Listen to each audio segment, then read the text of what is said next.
Meaning of gateway. Gateway. Gateway. Gateway. Gateway.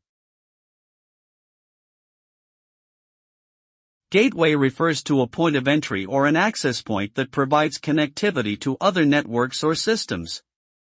It serves as a link between two different networks, allowing the exchange of information and data. The term gateway can be used in various contexts, such as Internet gateways, network gateways, and payment gateways. Internet gateways, for example, enable communication between different Internet protocols and networks, while payment gateways facilitate electronic transactions. In essence, a gateway acts as a mediator between two different systems, providing a pathway for data to flow seamlessly between them.